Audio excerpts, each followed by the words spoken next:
এখনকে দেখে দক্ষিণ খানের বাড়ির নিচে ভিড় জমায় স্থানীয়রা। ওটা তো সব আছে এরপোলা না দেখলাম আমি আধা ঘন্টা আগে মাজারে আমি কাজ করি মুড়াটা এনে গেল কে বলি ছোটটা আমি দেখছি মাজারে ওই যে বাইরে গেলে হাফ প্যান্ট পরে। আধা ঘন্টা অপেক্ষার পর মুঠোফোনে কল করে আশিকুর রহমান।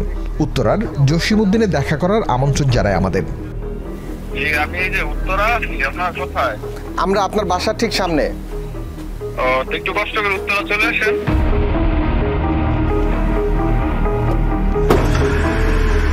এবার আশিকুর রহমানের সাথে দেখা করতে উত্তরার একটি কলেজের সামনে অপেক্ষা। এই অ্যাকাউন্টে আপনি টাকা পেয়েছেন 1,30,000 ম্যান্স স্কোয়ার। হ্যাঁ আপনার অ্যাকাউন্টে। তাহলে এই যে টাকাটা কিসের টাকা নিচ্ছেন? 1,30,711, 1,30,000 এই একটা, আর এই 2,75,000 এটা কিসের টাকা নিচ্ছেন? 26 তারিখ আর 27 তারিখ সেটা ওই আমার অ্যাকাউন্ট যে মেনটেন করে ও আসতেছে। কে মেনটেন করে? আপনার ডিটেলস দিচ্ছি। আপনার অ্যাকাউন্ট কে মেনটেন করে? যে আমার আরেকটা ভাই আছে, ওর কাছে আর কি মেনটেন্যান্স থাকে আর কি। আপনার অ্যাকাউন্ট আরেকজন মেনটেন করে মানে? বুঝলাম না। মানে হচ্ছে এই আপনার ব্যাংকের যে বিষয়গুলো আছে এগুলো উনি মেনটেন করে আর কি। উনি মেনটেন করে। এই টাকা আসছে কোন জায়গা থেকে আসছে আপনি জানেন না? এটা ডিটেলস অবশ্যই আছে। মানে আপনি কি জানেন যে এটা প্রতারণা করে এই টাকাটা নেওয়া হয়েছে? এটা সঠিক আমি জানি। কেন আপনি জানবেন না? আপনার অ্যাকাউন্টে টাকা আসছে। আপনারা যখন আমার ফোন দিয়েছেন তখন আমি আসলে হতভম্ব হয়ে গেছি যে আসলে কি বলে। আমি একজন ব্যবসায়ী। কিছুই জানেন না আশিকুর রহমান। বন্ধু পারভেজ নাকি তার অ্যাকাউন্ট ব্যবহার করে ব্যবসায়িক টাকা লেনদেন করে। আমাদের তো আসলে এই ধরনের কোনো যে কোনো আপনার স্ক্যাম জনিত এইগুলোর জন্য তো মানুষ লিগ্যাল জিনিসটা করেন না, কিন্তু সব বোঝার জিনিস। আমার কিন্তু যত এভিডেন্স আছে সব লিগ্যাল, কোনো ফেক ডকুমেন্ট কিন্তু নাই। এখন আমিও তো জানি লিগ্যাল দিয়ে করে না, মানে ফেক দিয়ে করে। কিন্তু এটা যদি করে থাকি এটা হয়তো মানে কি বলবো, তাহলে তো আমারই যদি ভিকটিম বানানো হয়েছে, আমারই ভিকটিম বানানো হয়েছে। টিম এখনের সামনে আবারও নতুন নাম পারভেজ। জসিমউদ্দিনের একটি রেস্টুরেন্টে আশিকুর রহমানকে যেতে বলে পারভেজ।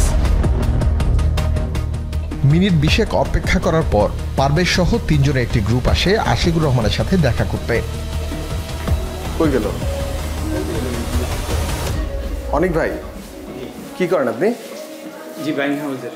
হ্যাঁ বাইং হাউসের। তো আপনি ওনার অ্যাকাউন্ট থেকে টাকা নিয়েছেন 25-26 তারিখে, 25 এবং 26 এবং 27 তারিখে যে টাকা ঢুকছে? জি না। হ্যাঁ জি না। কে নিছে? এটা আমরা আপনাকে বুঝিয়ে বলি। বলেন, বুঝিয়ে বলেন।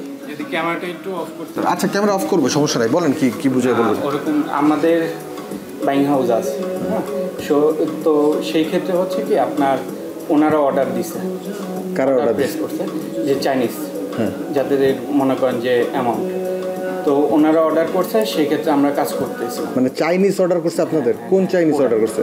আমাদের হচ্ছে একজন চাইনিজ আছে বায়ার, উনি আর কি অর্ডার করছে। ওনারা আপনি দেখছেন, চোখে দেখছেন? হ্যাঁ। চেনেন তাকে? হ্যাঁ। সে কোথায় বসে? সে আপনার বসে না, সে ইয়া করতেছে। আরেকজন অর্ডার দিচ্ছে, ওই যে মিলন, উনি কোথায় বসে? সে তো এখানে একটা হোটেলে। আপনারা ওই চাইনিজ ব্যক্তিকে একটু আইডেন্টিফাই করেন। আপনারা টাকা উঠে কোন অ্যাকাউন্টে দিচ্ছেন? না, এই অ্যাকাউন্টে দেয়নি, সেটা তো আমাদের পেমেন্ট করছে। যে এই হচ্ছে প্রোডাক্টের পেমেন্ট। ও মানে সে প্রোডাক্ট, কি প্রোডাক্ট নিছে আপনার কাছে? প্রোডাক্ট অর্ডার দিছে। মনে করেন যে টি-শার্ট অর্ডার দিছে। কয়টা? 10,000 পিস টি-শার্ট অর্ডার দিছে। সেই অর্ডারের টাকা আপনারা কি টি-শার্ট পে করে দিছেন? না, এখনো দেন নাই? না। সেই অর্ডারটা দিয়ে আপনার দেখা যায় যে অ্যাকাউন্ট ফ্রিজ হয়ে গেছে। ফ্রিজ হওয়ার পরে সে ওই যে ওইখান থেকে যে অ্যামাউন্টটা 5,80,000 টাকা, বাকি টাকা আপনার কত 2 লাখ সামথিং আর কি, 60-70 হাজার টাকার মতো হোল্ড আছে আমাদের। আপনার এই টাকা কিন্তু চাইনিজদের না। আপনিও কি ভাই এদের সাথে? হ্যাঁ। আপনার নাম কি? আসেন না। কি নাম আপনার? পারভেজ। পারভেজ ভাই কি মার্চেন্টাইজার অথবা বাইং হাউসে কাজ করেন? না, আমার ফ্রেন্ডের সাথে কাজ করি। আমার আইটি বিজনেস। মানে ওরা ব্যাংকে টাকা পাঠাইতো, ওরা আবার অন্য ব্যাংকে নিয়ে যেত। হ্যাঁ, ট্রান্সলেট করে দিত। সরাসরি ফোন দিয়ে ট্রান্সলেশন বলতে? এই যে আপনার কথা বলুন, টাকা অনেক ফ্রড করছে, আপনারা বলতেছেন না? এটা আমি আর বলতেছি, আমার আশিক ভাই কল দিয়ে বললো। হ্যাঁ, এটা ফোন দিয়ে আপনি তারা জানাইছেন কেন? আপনাকে কে জানাইতে বলছে? আমি জানাইছি ওরা ইলিগাল কেন কাজ করতেছে। কে বলছে জানাইতে? এটা আমি তো জানি না ওরা ইলিগাল কাজ করে, এজন্য জিজ্ঞেস। জানেন না তো আপনি কেন জানাইলেন? আমি বলছি কি আপনাদেরকে মূল ব্যক্তি ধরা দেন। মূল ব্যক্তি এখানে আছে, আপনি আপনি তারা জানাই দিয়েছেন, তার মানে মূল ব্যক্তি কিভাবে থাকে? আপনি তার কাছ থেকে টাকা রিসিভ করছে কি আপনি? হ্যাঁ, ব্যাংকে আসছে। ব্যাংকে এই টাকাটা কার কাছে আছে? আপনার কাছে আছে। এইমাত্র আপনি বললেন ব্যাংকের ওয়ার্ক অর্ডারে হলে যে আপনার জামা কাপড়ের দিচ্ছে, এখন বলতেছেন ওনাদের ক্লোদিং এর বিজনেস তো আছে। আমি কথা বলি, এইমাত্র কেন বললেন ওরা নিয়ে গেছে? ওদেরকে আপনি টাকা হ্যান্ডওভার কেন করছেন? বিভিন্ন সময় আপনি টাকা দিচ্ছেন, আপনি বলছেন না প্রায় 50 লক্ষ টাকার মতো নিচ্ছে। হোয়াটএভার, এই টাকা একজন ফ্রড হয় নাই, টাকা বহুত মানুষ ফ্রড হয়েছে। ওনার সাথে পরিচয় হয়েছে, ওনারা বলছে যে আপনি ওনারা বিভিন্ন চাইনিজরা থাকে, ওনার অফিসে আছে, আমি দেখাতে পারবো, সমস্যা নাই।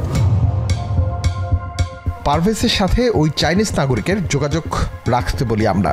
অভিযোগ রয়েছে এই চক্র বিগত 6 মাসে প্রায় 100 কোটি টাকার মতো হাতিয়ে নিয়েছে বিভিন্ন ব্যক্তির কাছ থেকে। পারভেজ দেখা করতে চাইলে ওই চাইনিজ নাগরিক জানায় ব্যক্তিগত কাজে চায়না চলে যাচ্ছেন তিনি। রাতে ফোন আসে প্রতিবেদকের কাছে, সমস্যার সমাধানের জন্য দেখা করতে চায় তারা।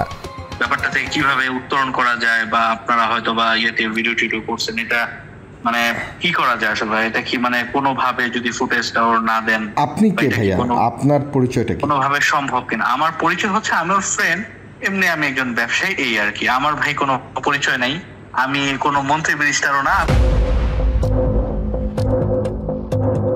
আমরা দেখতে চাই পারভেজের সাথে কে আসছে সমস্যার সমাধানের জন্য। এবার পাওয়া গেল নতুন মুখ। AFM মফিদুল ইসলাম আইটি নিয়ে কাজ করা এই ব্যক্তি পারভেজের গার্জিয়ান হিসেবে নিজেকে প্রকাশ করেন।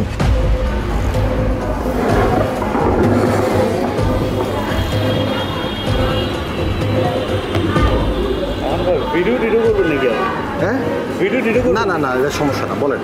কালকে আমাদের দেখা করে, আমি আপনাকে আগে জানাবো, আমাদের দেখা করবো। ও বাবা বলছে যে কালকে মানে আসতে বাংলাদেশে আসবে, চলে গেছিল বিয়ে অনুষ্ঠান কথা বলে, কালকে বাংলাদেশ আসতে ওই যে কেমন আমার সেট করে যেখানে বলবেন চাইনিজ ওই লোক এসে বাইর করতে পারবেন। টাকা কই না কই রাখছে আমরা জানি না, আমি কল্পনা করতে পারতেছি মোটামুটি। হয়তো এর চেয়েও হায়ার লেভেলে আপনারা গেছেন। যেমন আমি কিন্তু ভাবছি 1-2 হাজার কোটি টাকা, তারপরে বছর 100 কোটি টাকা। কেঁচো খুঁড়তে টিমের অনুসন্ধান বলছে প্রতারণার টাকার শেষ ধাপ এই ব্যক্তিরাই। ধরা পড়ার পর তারা বলছে চীনের এক নাগরিক মূল হোতা। অনুসন্ধানের খবর পেয়ে পালিয়েছে দেশ ছেড়ে। তবে তার একটি ছবি দেখালেন এই ব্যক্তিরা।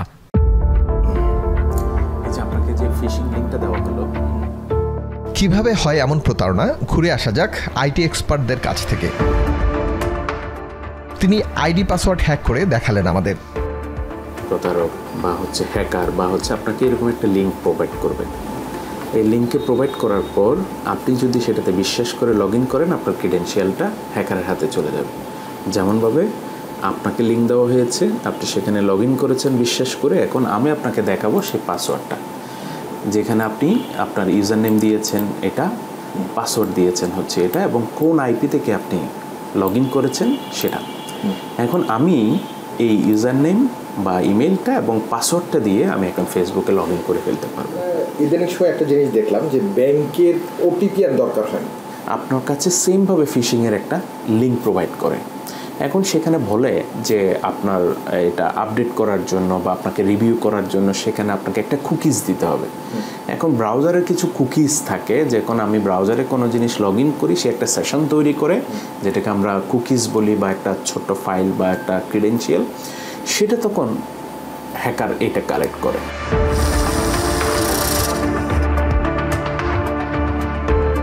এত এত প্রতারণার অভিযোগ, ব্যাংক ও বিকাশ অ্যাকাউন্টের মাধ্যমে নিচ্ছে টাকা, কেন থামানো যাচ্ছে না?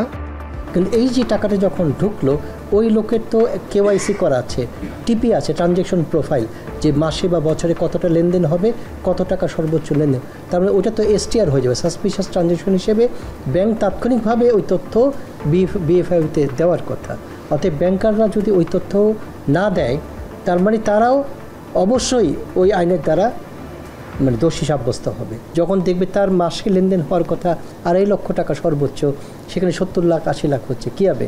তখন ডকুমেন্টগুলি দেখাবে যে এই কারণে এইভাবে, এবং সেগুলো যদি জেনুইন হয় তবে তো আর ওগুলো ব্যাপারে কোনো সমস্যা নাই। কিন্তু যেহেতু জেনুইন না, তবে তো অবশ্যই ওগুলো তদন্ত করলে বের হয়ে আসবে কীভাবে আসলো এই অ্যাকাউন্টে এতগুলি ট্রানজ্যাকশন কীভাবে হলো, এবং ব্যাংক দায়ী হবে কেন সাসপিশাস হওয়া সত্ত্বেও ট্রানজ্যাকশন আমাদের কাছে রিপোর্ট করেনি।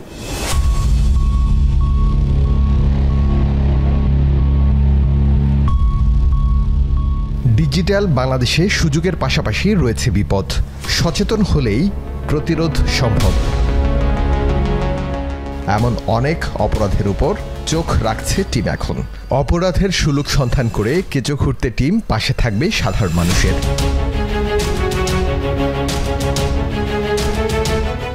আপনি আমি সবাই মিলে গড়ে তুলি নিরাপদ সাইবার বাংলাদেশ।